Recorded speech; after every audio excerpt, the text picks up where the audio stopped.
Hello all, this is Rakesh Kumar Manne and we are going to continue the topic normal radiographic anatomy of jaws. In this we are going to discuss about normal landmarks of maxilla. Within this we are going to discuss about radiolucent structures and radio-opaque structures. Coming down to the first image in the slide, intermaxillary suture.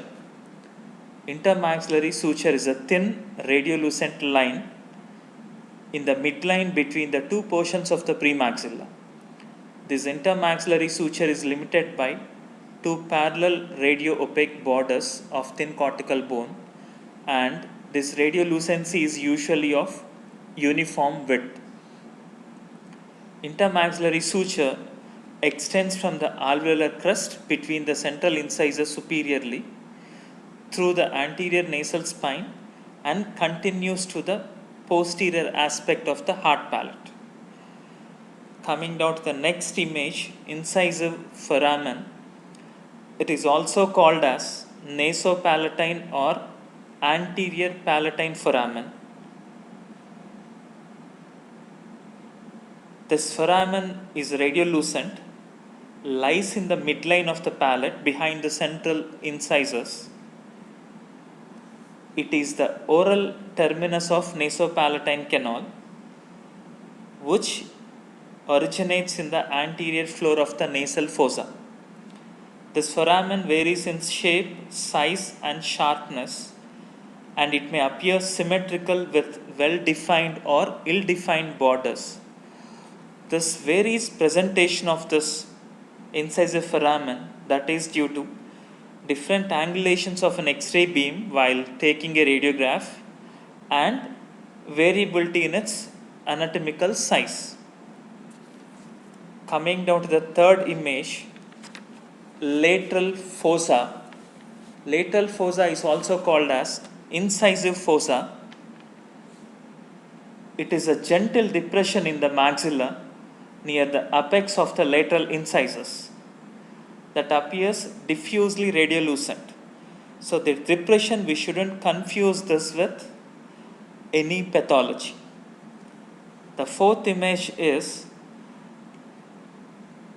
nasolacrimal canal. Nasolacrimal canal, it is formed by nasal and maxillary bones.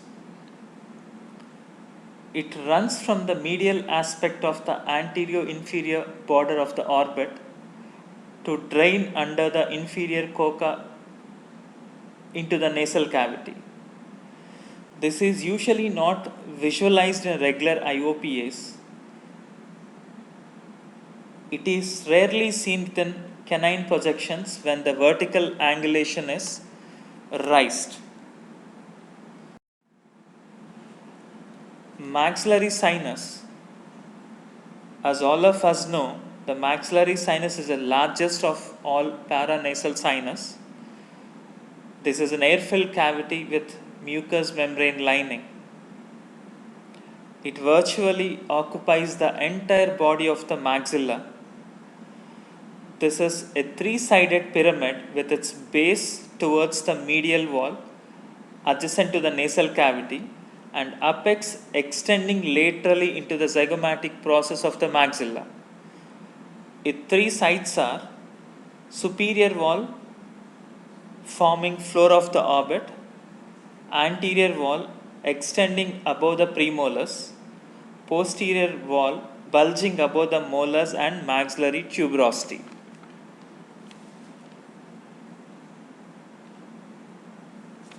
The borders of the maxillary sinus appears very thin, delicate and radio-opaque lines as shown in an image. Often one of the several radio-opaque lines transfers the image of the maxillary sinus. These are called septa, as is shown with an arrow in the second image. This maxillary sinus shows considerable variation in size. They enlarge to mature size by the age of 15 to 18 years. As the age increases, the maxillary sinus size increases. Coming to soft tissue shadows, the first one is nose, as it shows with a white arrow. Soft tissue of tip of the nose is frequently seen in the maxillary central and lateral intraoral periapical images. The image of nose is uniform, slightly opaque with sharp borders. Coming down to the second image is nasolabial fold. Nasolabial fold is formed because of thick cheek tissue superimposing on a teeth and alveolar process. The image of the thick cheek tissue is seen as a radio-opaque line. It extends across the canine premolar region.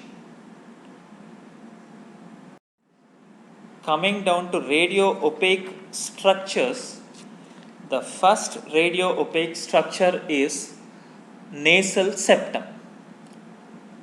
The septum appears wider and not sharply defined as shown with an white arrow. It appears opaque and seen arising in the midline from the anterior nasal spine.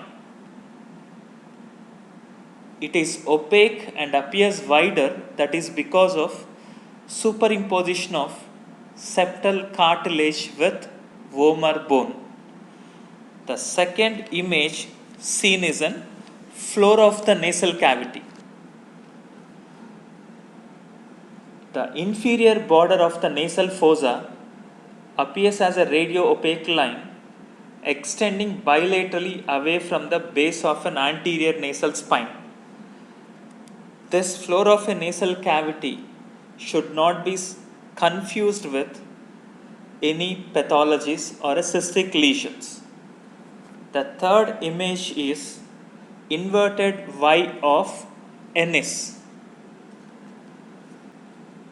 In some canine images, the floor of the nasal cavity and the sinus, they superimpose on each other and may be seen crossing one another, forming an inverted white shape as seen within white arrows. This inverted Y shape appearance, we call it as an inverted Y of Ennis. The next landmark is zygomatic process of the maxilla. Zygomatic process appears as an U-shaped radio-opaque line with an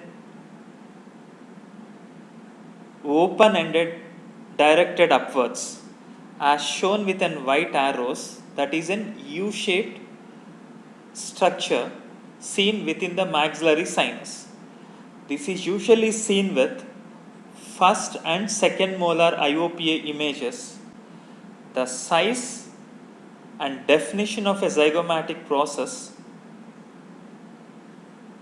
is variable depending upon the angle of projection of an X-ray beam. If an angle is extremely high, suppose taken an IOPA with a higher angulation, that appears narrow. If you are given a less angulation, that appears wider, as shown in both the images. The next normal radiographic structure is lateral pterygoid plates. As shown in an image, distal to third molar, we have maxillary tuberosity, and distal to the maxillary tuberosity, we have pterygoid plates, as shown with a black arrow. These pterygoid plates usually are two. Medial and lateral pterygoid plates. The images of these two plates is rarely visible and sometimes may be seen on an IOPA images. They appear as a radio opaque structures with homogeneous density without any evidence of trabecular pattern as shown within black arrows. So we don't see any trabecular pattern with lateral pterygoid plates. The next image seen with an white arrow, that is Hameler process and maxillary tuberosity. As we know, the distal to the third molar, we see an maxillary tuberosity, which is a radio opaque structure and it has trabecular pattern. Distal to the maxillary tuberosity, we have medial and lateral pterygoid plates. Extending inferiorly from the medial pterygoid plate, we have a structure, we call it as an Hameler process.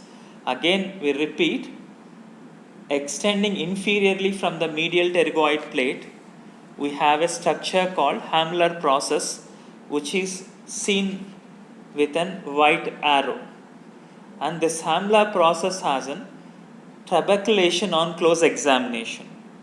To differentiate the lateral pterygoid plates with Hameler process is the lateral pterygoid plates doesn't have trabeculation and Hameler process has trabecular pattern. With this, we are going to complete the normal radiographic anatomy of the maxilla. With the next session, we are going to discuss about normal radiographic anatomy of the mandible. Thank you.